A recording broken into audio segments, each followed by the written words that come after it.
함께 읽도록 합니다. 나 여호와가 시온의 모든 황폐한 곳들을 위로하여 그 사막을 에덴 같게 그 광야를 여호와의 동산 같게 하였나니 그 가운데에 기뻐함과 즐거워함과 감사함과 장화하는 소리가 있으리라. 아멘. 자, 우리는 성령의 위로에 대해서 우리가 말씀을 나누고 있습니다. 성령의 위로, 그 위로가 어떤 것인가? 우리의 인생길에 슬픈 일을 당하고 또 근심을 할 때에 그 슬픔과 근심을 돌이켜서 즐겁게 하고 기쁘게 해주시는 모든 하나님의 역사, 이런 것들을 우리는 성령의 위로, 하나님의 위로, 예수님의 위로라, 우리 그렇게 말하는 겁니다. 여러분도 하나님의 위로가 임하기를 원하시면 아멘 합시다.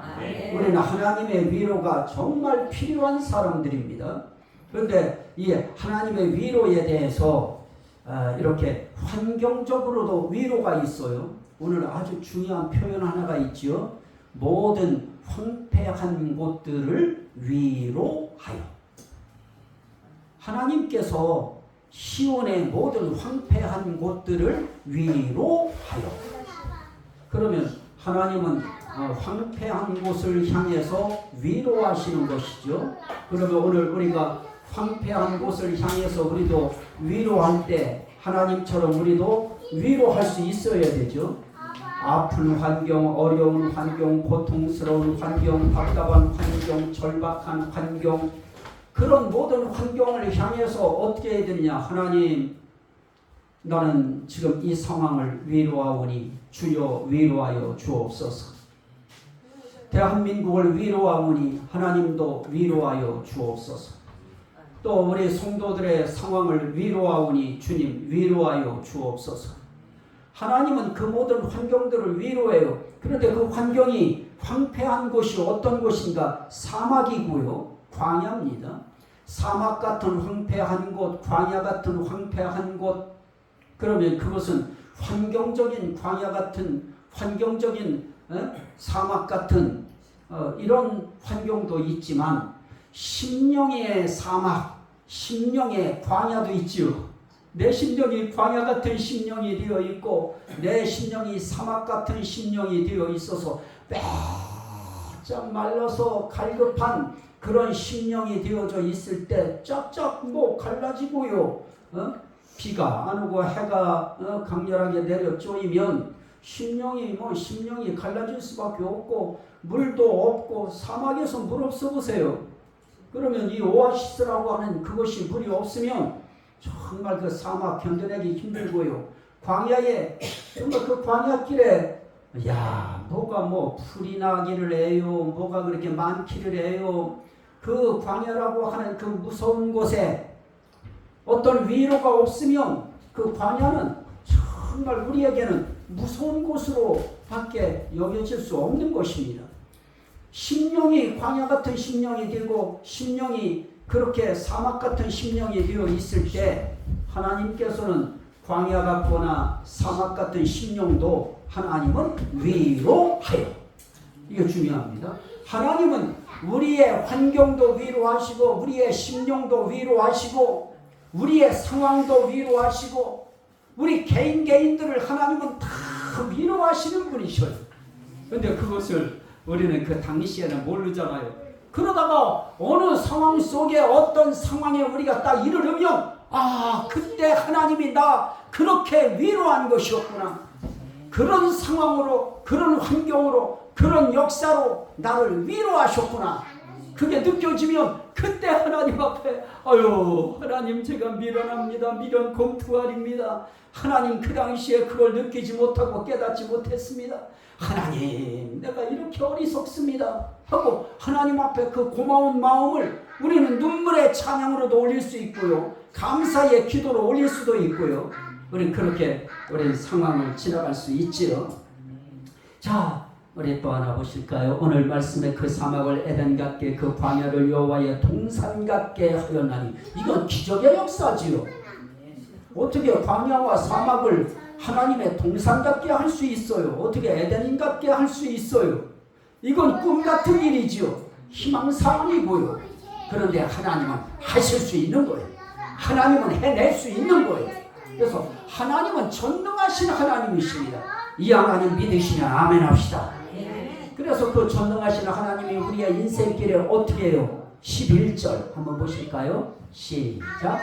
여호와께 구속받은 자들이 돌아와 노래하며 시온으로 돌아오니 영원한 기쁨이 그들의 머리 위에 있고 즐거움과 기쁨을 얻으리니 슬픔과 단식이 달아나리이다. 그러면서 하나님이 말씀합니다. 12절 시작. 이르시되 너희를 위로하는 자는 나 곧 나이니라. 하나님은 위로하시는 하나님이십니다. 하나님은 이렇게 구속받은 자들이 돌아와서 노래하며 시온으로 돌아와서 영원한 기쁨이 그들의 머리 위에 있게 하고 즐거움과 기쁨을 얻게 만드시고 슬픔과 탄식이 달아나도록 하시는 것, 이건 하나님의 위로인 것입니다. 슬픔이 달아났다. 하나님의 위로가 역사하신 거예요. 근심이 달아났다. 탄식이 달아났다. 이거는 하나님의 위로가 이미 임하고 있는 것입니다. 어느 순간부터인가 내 삶 속에서 슬픔의 눈물이 이제 거쳐지고 내 삶 속에서 왠지 어느 날부터인가 내 마음이 든든해지고 다 하나님의 위로의 역사입니다. 그래서 오늘 말씀 같은 경우에 영원한 기쁨이 그들 머리 위에 있고 즐거움과 기쁨을 얻으리니. 그래서 우리 인생길에 하나님이 즐겁고 기쁘게 해주시면 감사해야 돼요. 애들 통해서 즐거운 순간을 주시는 우리의 주변을 통해서 가족들을 통해서 기쁘게 해주시든 그 모든 것들이 다 하나님의 위로의 한 표현들입니다. 그러면 하나님이 즐겁게 해주시면 우리 기쁘고 즐겁고 기쁘고 즐겁게 하나님 앞에 감사함으로 찬송하면 돼요. 너희 중에 고난당하는 자가 있느냐? 저는 기도할 것이요. 너희 중에 즐거워하는 자가 있느냐? 저는 찬송할지니라. 그럼 우리 인생길에 해야 될 건 두 가지예요. 기도하거나 찬송하거나. 어려울 때 기도하는 것입니다. 즐겁고 기쁜 하나님의 위로가 임했을 땐 하나님 앞에 찬송하는 것입니다. 찬송의 말을 올리는 것입니다. 이런 삶을 하나님은 살라고 하는 거예요. 하나님은 기쁘고 즐겁게 해주시기 원하고 슬픔과 근심 다 탄식 달아나게 하시고, 그래서 탄식 속에 항상 사무치게 사는 것도 이거 올바른 신앙의 그 어떤 분위기 아니고 정서 아닙니다. 하나님은 즐겁고 기쁘게, 따라합시다. 즐겁고 기쁘게. 하나님의 위로의 역사가 임하면 내 상황 속에 즐거움이 있어요. 기쁨이 있어요. 그래서 기뻐함과 즐거움과 감사함과 창화하는 소리가 있으리라. 기뻐하고 즐거워하는 거기서 한 단계 나가면 감사가 나와요. 그 감사가 또 한 단계 올라가면 찬송하는 그 단계까지 올라가는 것입니다. 그래서 우리가 주어져 있는 상황 속에서 슬프면 슬픈 대로 하나님 앞에 슬픔을 하나님 앞에 찬양으로 올리고요. 그래서 그것도 찬양 기도입니다. 하나님 앞에 또 기쁘고 즐거운 대로 하나님 앞에 감사의 찬양 올리고요. 자, 하나님 말씀 한 절 더 보실까요? 히브리서 6장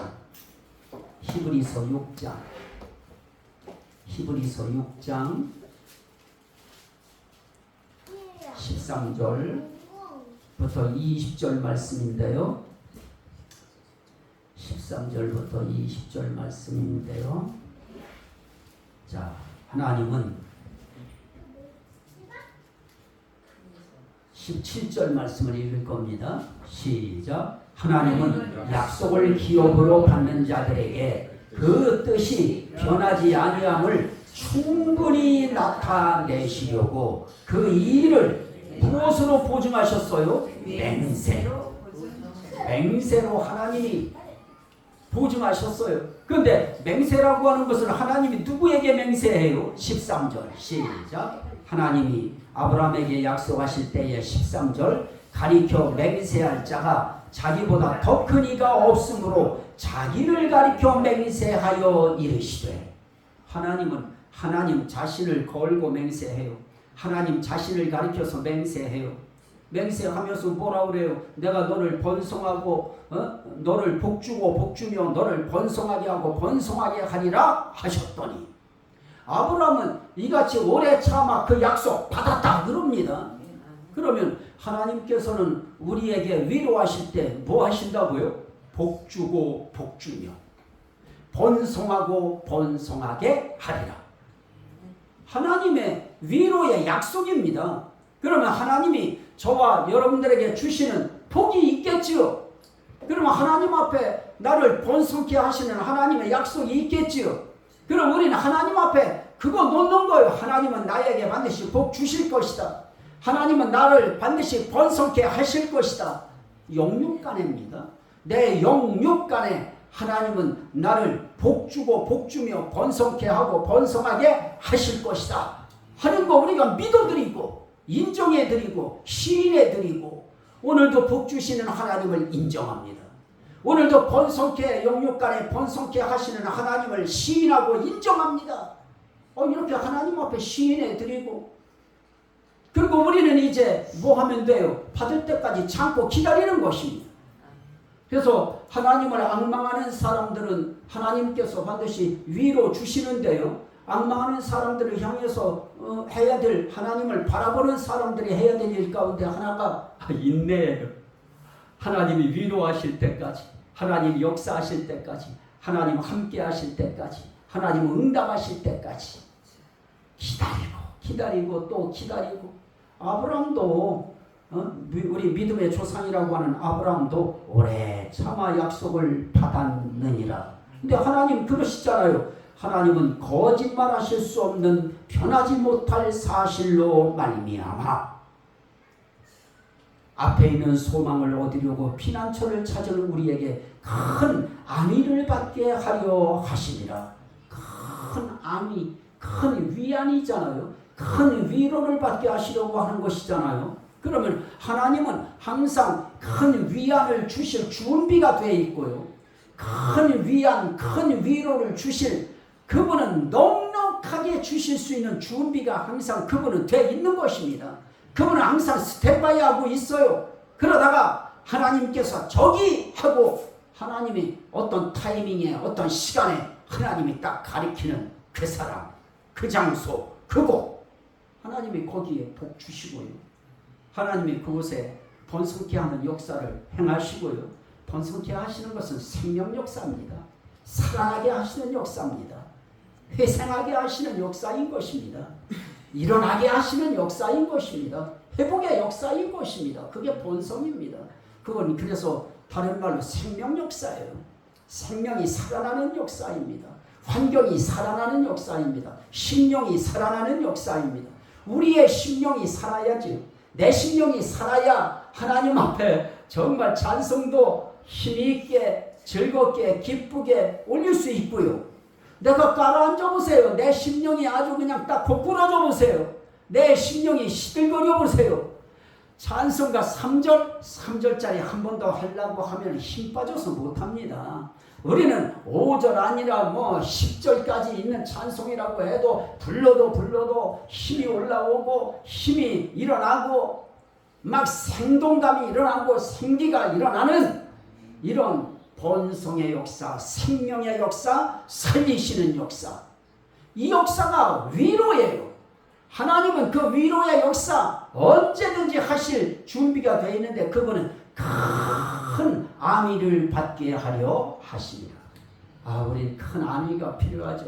큰 위안, 큰 위로가 우린 필요해요. 그 위안 속에 기쁨이 있어요. 그 위안 속에 즐거움이 있어요. 그 위안 속에 감사가 있어요. 그 위안 속에 창화, 찬송이 있습니다.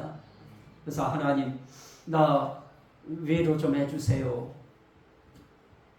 그러면 하나님은 위로해달라고 할 때 하나님 역사하시죠. 자, 한 절 말씀을 우리 한번 말씀을 해보실까요?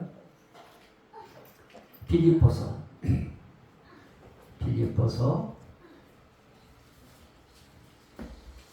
참 인생길에 에바브로디도라고 하는 사람, 이 바울이 사랑했던 사람, 참 이 사람 내용 보면 정말 찡한 부분이 있어요. 빌립보서 2장인데요. 25절 말씀에 보면 에바브로디도를 너희에게 보내는 것이 필요한 줄로 생각하노니 그는 나의 형제요 함께 수고하고 함께 군사된 자요 너희 사자로 내가 쓸 것을 돕는 자라. 이렇게 주의 종과 더불어서 형제처럼 수고하고 군사처럼 함께 그렇게 믿음으로 복음을 위하여 싸워왔는데, 그리고 거기에 바울 사도의 그 모든 선교비를 지출해 가면서 돕는 자가 되어 있었는데, 그런 사람이 어느 날 어떤 일이 생겨요.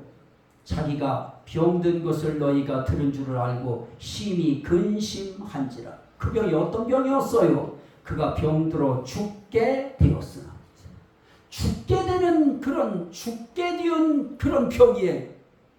죽을 병이 걸린 거예요. 우리가 생각할 때 너무하다, 하나님 어떻게 이럴 수 있나, 그런 생각이 들 수 있습니다. 그런데 하나님께서 그것 통해 위로하시죠. 하나님이 그를 긍휼히 여기셨고 그뿐 아니라 또 나를 긍휼히 여기사 내 근심 위에 근심을 면하게 하셨느니라. 하나님이 근심거리, 성도들 아프면 목사님 근심돼요. 근심이죠. 본인은 얼마나 근심이겠어요. 본인들은.